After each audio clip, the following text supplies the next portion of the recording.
現代人追求健康生活，興起輕斷食、減脂減重。今期個案藉此契機創業。負責人之一歐陽嘉怡表示，2023年由全職媽媽當上老闆，憑住品質服務，多外出參加活動、會展，宣傳店鋪輕食嘅健康理念，並利用數字化管理經營，生意理想。如今期望5年內能將店鋪由樓上鋪遷回地鋪，做大健康品牌。咁我哋鋪頭咧就係第一間嘅輕斷食果蔬飲店啦。咁我哋主要賣咧就係新鮮蔬菜水果同埋少部分堅果，透過一個科學配比打成嘅果蔬汁。譬如單獨就咁飲用咧，就係普通嘅果蔬汁補充營養嘅。但係如果當一日飲呢6支嘅果蔬汁咧，就係幫身體做一個清腸排毒嘅療程咁樣咯。澳門青年企業家協會表示，建議首先保障原創權益、商標嘅註冊、產品嘅專利佈局，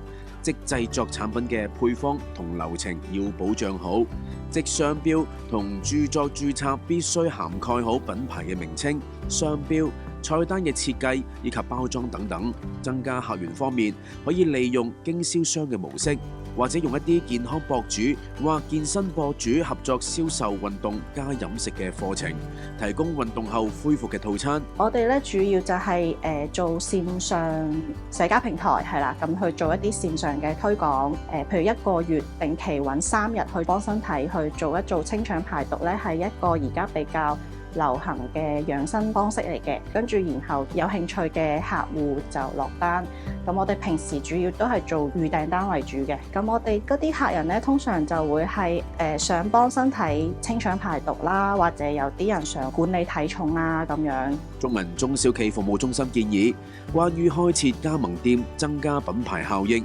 應考慮以下流程去完善公司體制同制度，為加盟店做好準備。首先，明確公司自身嘅品牌定位，確認輕食嘅特色點、產品價格優勢，明確目前客戶群體等等。其次，建立完善嘅營運體系，包括建立標準化流程及合作供應商建立長期嘅合作關係，如建立涵蓋食材採購、儲存、加工等各環節嘅標準化流程，確保產品管量嘅穩定性。目前為止，我哋其實都係自己去經營。當訂單量穩定到可以 cover 到，可以請人啊，或者去做咁，先至可以搬翻落地鋪，咁去可以擴大呢個事業嚟做咯。澳門大學工商管理學院劉丁紀教授表示，本次案例企業主要經營嘅業務係果蔬飲品與健康餐盒嘅輕食店，建議可以選擇優化現有地點，將珍貴嘅資金